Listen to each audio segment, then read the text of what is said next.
Hey YouTube, welcome back to a whole ton of. Today I'm going to be testing out the range with the Aero covers and without the Aero covers for my Tesla Model Y long range. So as you guys might have known if you're already subscribed, I have a Tesla Model Y that I powder coated the Gemini wheels black, and I like to leave the Aero wheels off because of the way they look. So today what I'm going to do is I'm going to try basically an hour-long drive, 30 minutes south, 30 minutes north, start and stop at a supercharger so I can have the same state of charge, and see how the Aero covers actually impact the range. I know I did a long road trip without the Aero covers completely, so maybe this will change my mind to start driving around with the Aero covers. So let's get started.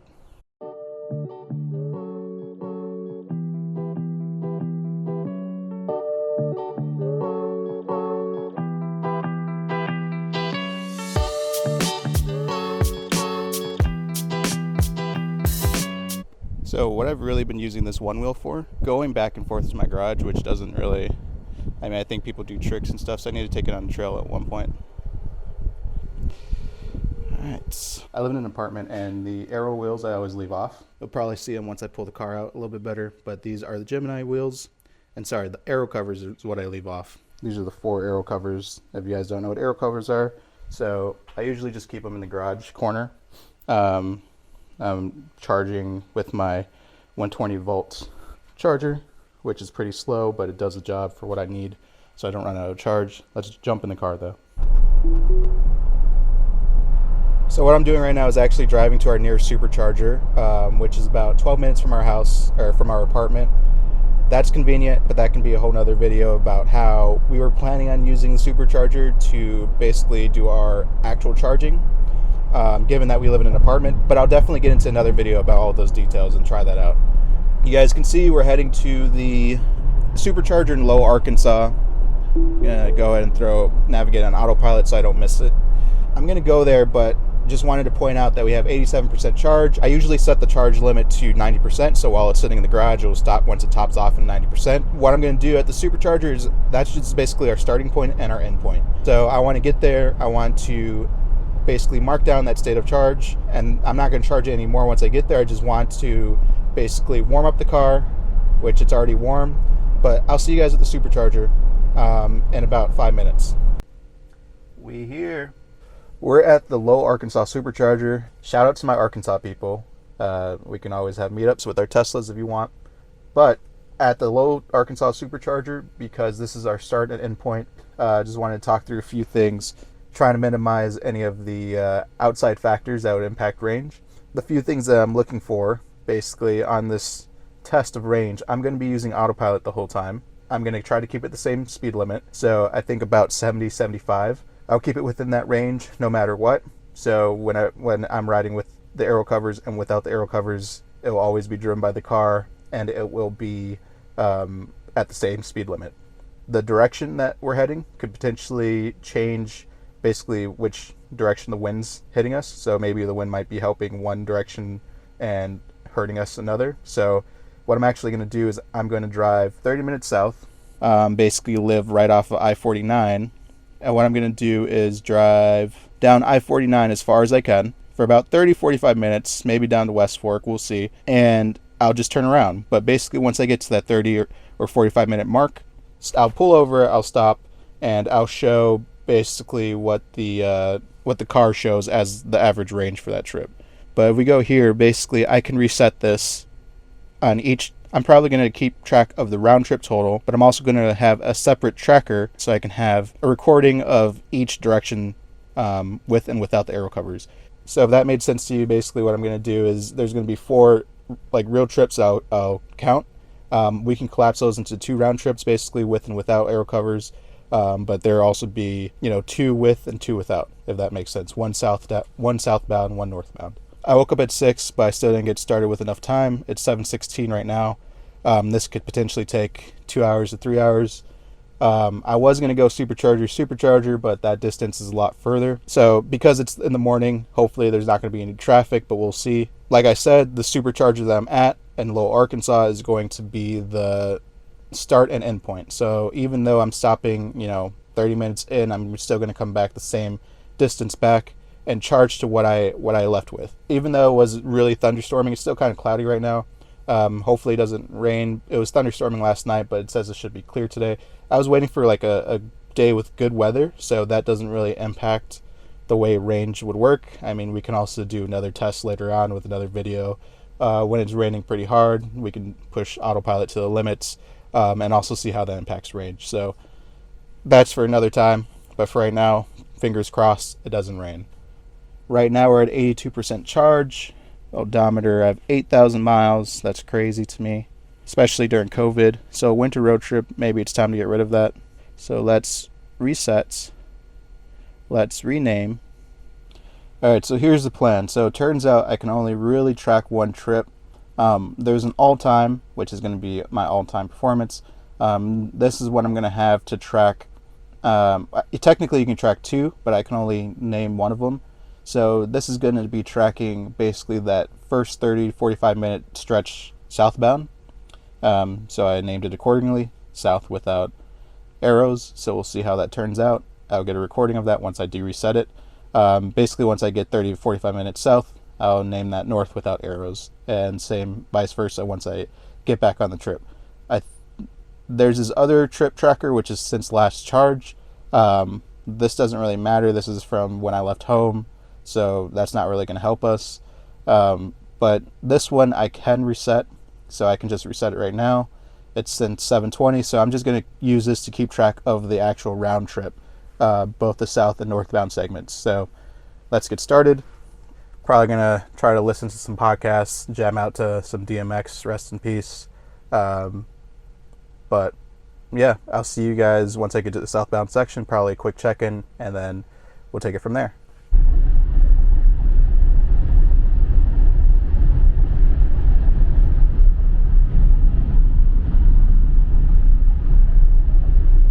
So another change to the parameters or the conditions. I guess I lied. I figured the speed limit was anywhere from like 65 to 70, and I'd be doing like 5 miles above the speed limit.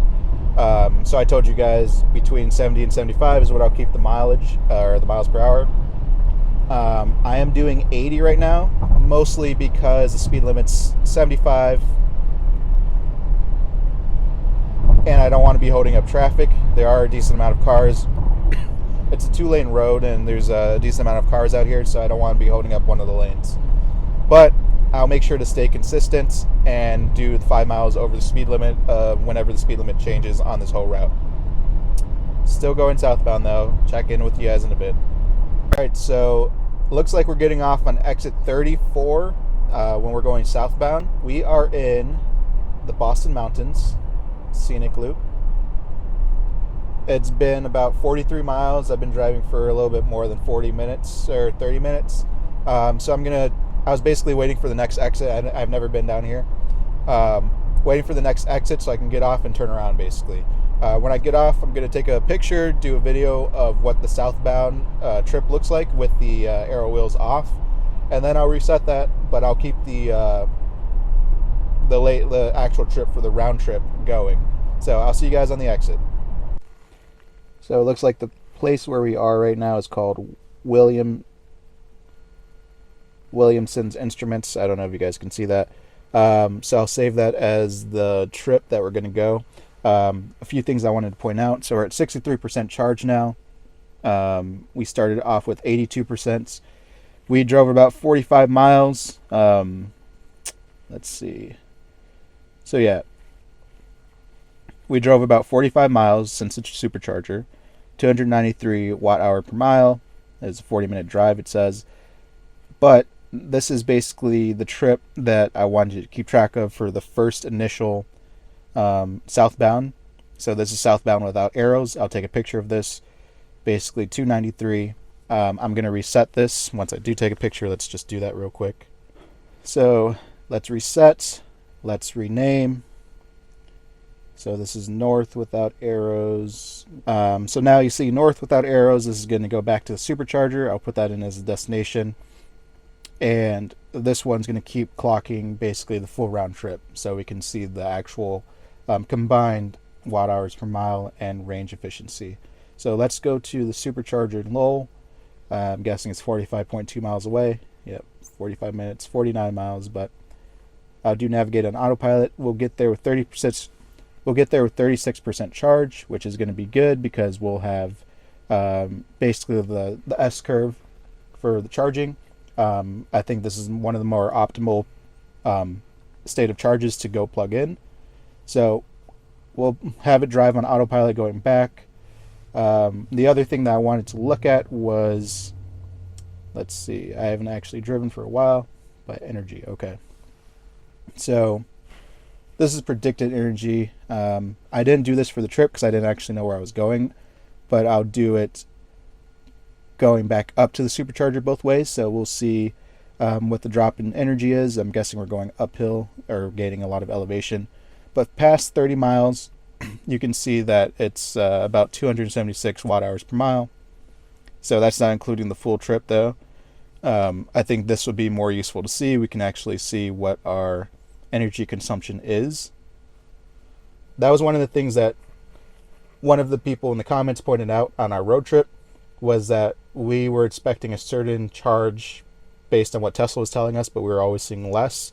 They were saying just because Tesla software is expecting the Aero covers to be on, or something like I don't know if they can expect that for every car, right? Because if you don't get long range and you have the performance, you have the induction wheels, but maybe the software is then tuned because it knows that it's performance, so it might be set for the induction wheels efficiency. So we'll see. Basically what that means is once we get back to the supercharger, we're going to have 36% charge. We're going to want to charge to 82%. And that means that we should still get here with 62% charge left. Or actually more charge, because Aero wheels should be more efficient, right? Alright, sitting here wasting battery though, so I'm going to meet you guys at the supercharger back up and low. Alright, we're back at the superchargers, as you guys can see in the background. The supercharger in Lowell. So let's check out some of the preliminary results for the non-Aero cover trip. I snapped a picture of this already. It seemed like we had 0.2 miles more than our southbound trip, which should have been the same length, but 429 watt hours per mile. I think the elevation definitely went up, or the driving was all the same. I left it on autopilot the whole time, so it's crazy to think that it's so much less efficient. This is basically the full trip going southbound and then back up northbound to the supercharger. So overall 361 watt hours per mile, an hour and 23 hour trip. So I'm going to have to do that again. I'm going to reset all of this in a second, but I'll snap a picture of it. So 90.6 miles total. We're here with 34% charge, so I'm going to charge it back to 82% because that's what we started with. And let's check out the energy real quick. I think we're predicted to get here with 36% charge, if you guys remember correctly, but we did a little bit worse than what I was expecting. And I'm wondering, let's see if this graph coming back to the supercharger is a little bit more lined up with what the actual expectation was when we have the Aero covers on.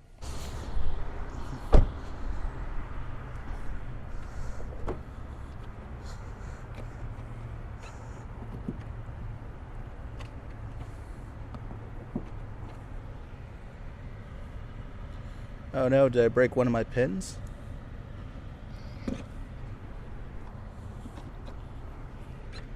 I think I actually broke one of my pins on my charger. Let me check. I actually think I broke the charge port, which isn't good. This video will have to be continued. I'm going to go back home. Gonna put the car in the garage. Gonna see if I can actually charge it. I think a piece of the mobile charger actually broke off into the charger port. I have to pick up my fiance tonight from the airport, so alright, let's see how this turns out. That's not good. Maybe I was too aggressive when I pulled out the charge this morning. I'll see you guys at my house, my garage. I'm hoping this is not what I think it is. Moment of truth. I am back at my garage in my apartment. This provides for great entertainment, right? No, but super unexpected. It charged last night, so I'm guessing when I pulled it out, let's look at it. But I'm guessing when I pulled out our mobile charger, a piece got stuck. Maybe I pulled it at a weird angle. Like, I don't see anything weird that's missing from this piece. Let's see if it will let me plug it in though. So it does. It's charging. It's green. I've tried my mobile charger and the J1772 adapter. This one, both seem to fit in fine. Basically, the issue that I was seeing at the Supercharger was it seemed like the Supercharger was not able to be like pushed in all the way to actually charge. I haven't supercharged for a while, so I'm not sure if this is definitely an issue, but it seems like all the other charge connectors are fine. It just looked weird because in the charge port, if you look in Tesla, I'll try to show a picture, but there's basically an uncovered pin and a covered pin, and it seemed like something broke off on the covered one, but I think it just might be the positive and negative that you need for charging. But since I'm home, I'm gonna go inside, use the bathroom, say hi to the dogs, and I guess I'll let it charge for a bit, get like a few miles, take it back to the Supercharger.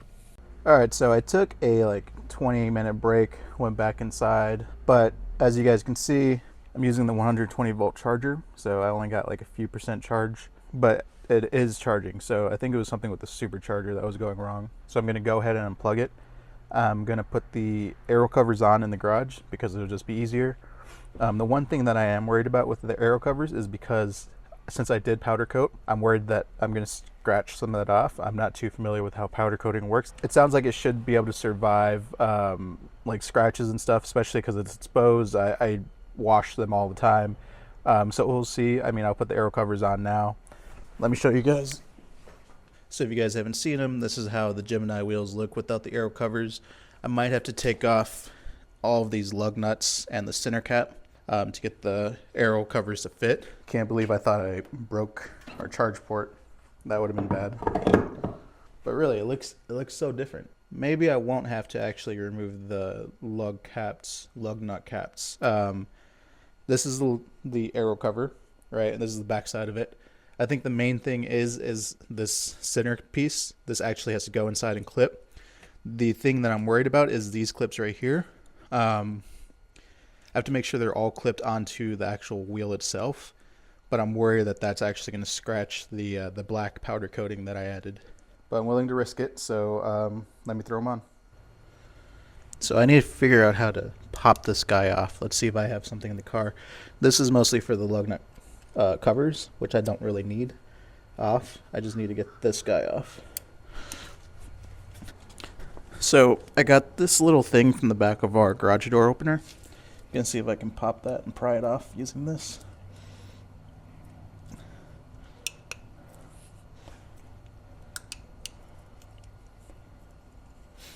Seems like it's working a little bit. Nope.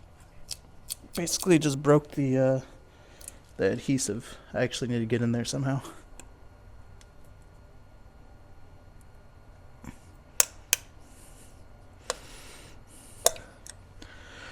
Alright, so I was just pulling at the wrong part, but you guys can see from here, I kind of messed up this piece, so I might have to buy a new one, if anything.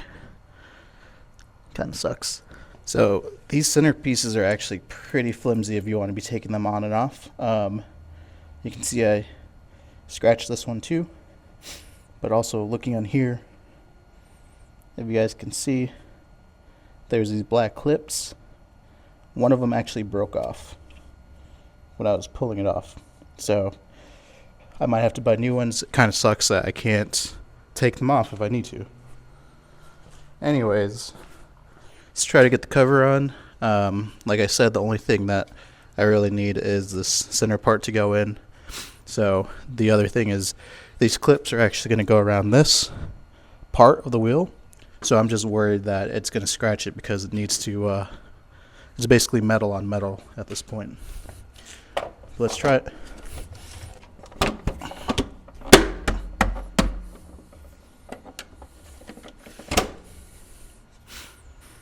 So when I tried putting it on, there was a weird thing. So if you guys are going to do this, keep in mind, I didn't realize, but there's this little notch right here, this little cutout for the actual stem valve. So that is where that should be all lined up with that.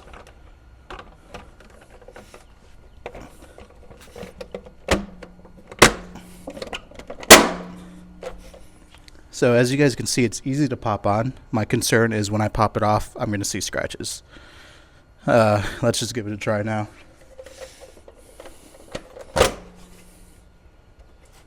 So basically, these clips right here, if you guys can see, you see that right there? That's basically going to go around each one of these spokes. So it didn't really scratch it, and if anything, it wouldn't be too noticeable. It would be on the inside. So it's not looking too terrible, actually. So let's just throw them all on. So I'm going to throw them all on. Also, wanted to point out, if you guys didn't see the close-up, this is how it looks without that cover. This is how the Gemini wheel comes. It doesn't have those lug nut covers either.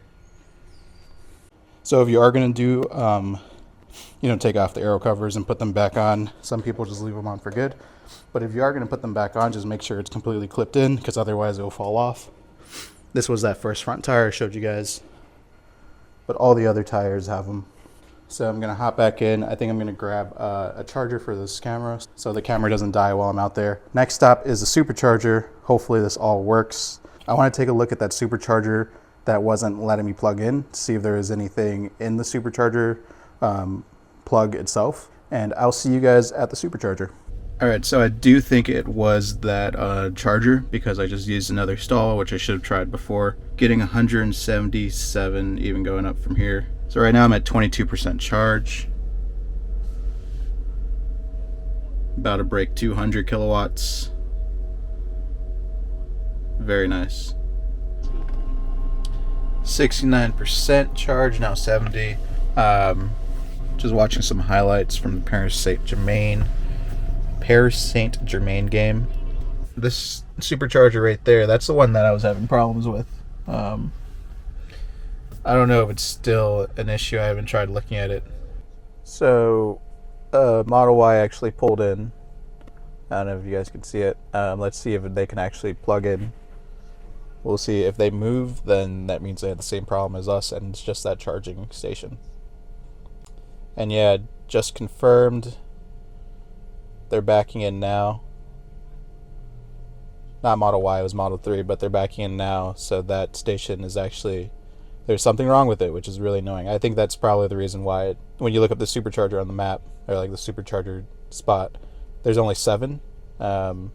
Might be because one's out of order. I haven't checked that actually on the Tesla map. All right, let's stop charging. We're at 82%. I'm going to reset that timer, and we're going to change this to be south with arrows, right? So now we have our south with arrows. Let me reset that. That's going to be the trip down, the 42 miles down south. And then since 11:01, this is going to keep track of the full trip, round trip. We're going to come back to the same supercharger, do the same thing that I did earlier this morning, pull off onto that random lot for whatever business that was, and then come back. So I'll see you guys probably when we stop after the southbound trip. This was the southbound trip without the arrows. You can see 45.2, 13 kilowatts, 293 watt hours per mile. It actually turns out that with the arrows, it seems like from preliminary results and looking at what we have, it's not that much more efficient. It's about 2 watt hours per mile more efficient. Doesn't seem like a lot to me. We're here with 63% at the same place that we stopped before. So what I'm going to do is I'm going to reset this. Let me just take a picture real quick though. So north with arrows. Let's reset it. And just going to walk outside to show you guys real quick that we are indeed using the Aero wheels. As you guys can see, we have the Aero covers on. So I don't know. It seems like it's not super efficient so far. We'll see how it helps on the trip back. All right. Just got to the supercharger. Last supercharger stop. No. Alright, so at least this tracked it. I guess I might have accidentally reset this. This is what I was going to use. This northbound with the Aero wheels, 387 watt hours per mile. Used 18 kilowatt hours, which is more than we did going there, but the same mileage basically. We are 37% charged, or state of charge. Our energy, I think it estimated around 38%. So we were doing like 80 when it was 75. So that means that, it potentially was estimating that we'd be doing 75, probably using less energy. I think we were expected to get here with 38%. So we got here with 37, which is pretty good. It seems a lot more on par with what the Tesla software predicted compared to what we actually did. I'm just going to charge it back up now, though, because I need to use it to pick up my fiance from the airport. But as you guys can see from those preliminary stats, you might be curious. Let me pull up my phone and we can look at the, let's look at what our full trip was last time. Actually, let's look at the northbound version without the arrows. Okay, so north with arrows, you guys can see 387 watt hours per mile. What I have on my phone, north without arrows, 429. So that actually, it even saved us a whole kilowatt hour. Same distance, 45.4. So even from just looking at that trip, it seems like that is a lot more efficient. This is what our total trip was that last time. So we did, overall for the southbound and northbound, we did 361 kilowatt hours per mile, total of 90 miles, 90.6. And so you guys can see what, with the arrows, it was 90.6, same distance, ended up being 31 kilowatt hours, but 339 watt hours per mile compared to 361. I'll calculate that out and I'm going to show you guys that right now. So I'll meet you guys back at my office. All right, see you guys there. All right, so if you made it this far in the video, I appreciate it. If you aren't subscribed, definitely hit that subscribe button. If you enjoy this content, hit that like button. I wanted to let you know also that I left my Tesla referral link in the description below. If you guys use that to buy a Tesla, you'll get 1,000 free Supercharger miles. I'll get 1,000 free Supercharger miles. Someone actually already used that, and that's what I used for this testing, which was awesome. Again, thanks everybody for your support. But let's get into the numbers. All right, so the first trip that we did was the southbound without the aero covers. If you guys look at this picture here. So in this picture, you guys can see that we drove about 45.2 miles southbound. It was about 13 kilowatt hours that it used, and it was 293 watt hours per mile. Now that is the efficiency. So let's compare that to the southbound trip with the aero covers on. Looking at this picture, so it was 45.3 miles driven. It was actually 291 watt hours per mile, and it still used the same amount of kilowatt hours, which was 13. So when comparing those two, it's only a difference of 2 watt hours per mile, which comes out to less than 1% extra boost in range. Not so exciting, right? So on the northbound section without the aero covers, I drove 45.4 miles, used 429 watt hours per mile, and it was about 19 kilowatt hours that I used of the battery. And looking at the northbound section with the aero covers on, we drove the same distance, 45.4 miles. We used a little bit less battery, which is 18 kilowatt hours, and overall the efficiency was 387 watt hours per mile. So if you crunch the numbers there, it's about 10.8% more efficient to use air covers on that route that we took. So the full round trip without the air covers, we drove 90.6 miles. We used 32 kilowatt hours of the battery, which is close to half. And our efficiency was 361 watt hours per mile. So keep that in mind. Let's look at the stats for the round trip with the aero covers on. We drove the same distance because we took the same route. So we drove 90.6 miles. We used a little bit less battery. We used 31 kilowatt hours. And the efficiency overall was actually 339 watt hours per mile. That's compared with a 361 watt hours per mile efficiency that we saw with the aero covers off. My bad if you guys don't understand what I'm talking about in terms of watt hours. So watt hours per mile is basically the efficiency. If you were to multiply that out, the battery basically has 72.5 kilowatt hours of usable battery, which if you multiply that out to be watt hours, that's 72.5 times 1,000, so 72,500. And so you can take your watt hour per mile and divide that by the total battery size to get the actual range if you were to drive and deplete the battery. So if we were to take 72,500 watt hours, divide that by the 361 watt hours per mile that we saw in the full round trip without the aero covers, the actual range of the Tesla would be about 200 miles, which is significantly less than what they said for the 326 long range version. That only jumps up to roughly 214 miles of range total if we were looking at the efficiency that we had with the aero covers on. That is still low compared to what the EPA estimates were, but it is a 6% increase overall.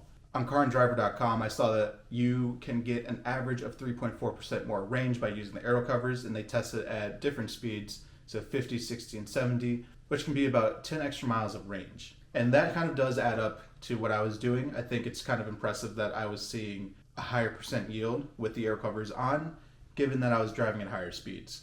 So my takeaways from this, I did drive that full road trip. If you guys haven't seen, I'll link it above. But I drove a 4,500 mile road trip without the aero covers on. It didn't really bother me. I don't think I stopped more. It was my first road trip overall. But it does show that I can have a slight increase in efficiency if I just drove the road trip with aero covers on. But for my day-to-day drives, it's really not going to make an impact. I don't do a lot of commuting. Even if I did, I wouldn't use that much battery where it would really matter if I lost 6%. I would rather look good in my powder-coated wheels than to have the aero covers on. And again, these numbers are for my Model Y long-range version, so I'm guessing you might see different results for Model 3, and even for any performance models that will be lacking aero covers and just have the wheels themselves. But as always, thanks everybody for watching. I hope you guys have a great day, and I'll see you guys in the next video.